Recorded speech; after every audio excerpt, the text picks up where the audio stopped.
քննարկումներ եք անում, ինչ ֆորմատով եք պատրաստվում միանալ Ուժեղ Հայաստան կուսակցությանը, եթե նման որոշում ունեք եւ հաճախ կգաք։ Խնդրել եմ եւ ձեզ էլ եմ խնդրում։ Որ դուք չեք համաձայնվել դառնալ 2018-ի վարչապետի մեկնածու, ինչի արդյունքում տեղի է ունեցել այս իշխանապողությունը։ Բազմաթիվ խոսքով հարցեր կան, կարծում տեղյակ եք։ Թույլ կտաք ավարտեմ իմ խոսքը։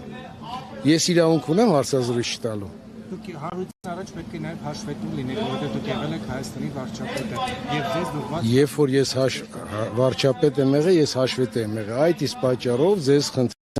իմ այդ իրավունքը հարգեք։ Մեկ օր ես հարցազրույց կտամ։ Երբ որ Հայաստանի արժեվ կան ծառացած բազմաթիվ խնդիրներ, երբ որ Հայաստանի Այդ օրը եթե թույլ տաք, ես կորոշեմ եւ ձեր հետ կհամաձայնացնեմ։ դուք ինչ-որ վախեր ունեք, որով կարող եք չխոսել։ Կաշկանդված եք նկատի ունենք ինչ-որ բաներով։ Ինչից պետք է կաշկանդված եմ։ Ինչ հանգամանքներից ելնելով էլ ես լրիվ։ Այսինքն ես ավելնորդ եմ խոսում այսքան ժամանակ։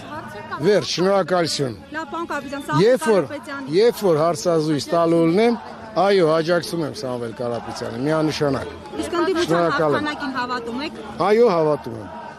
Վերջ։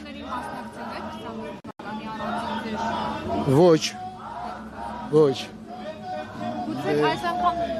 Ես ավելնորդ եմ խոսում այսքան ժամանակ։ Լավ ստացվում է զրույցը, պարոն Կարապետյան։ Չէ, լավ չի ստացվում, գուցե ձեզ համար, ինձ համար չէ։ Շնորհակալ եմ, վերջ։ Շփումներ ունեմ, ավարտեցին, շնորհակալություն։ Շնորհակալություն։ Եկեք, Սևան լավ տեղ եք։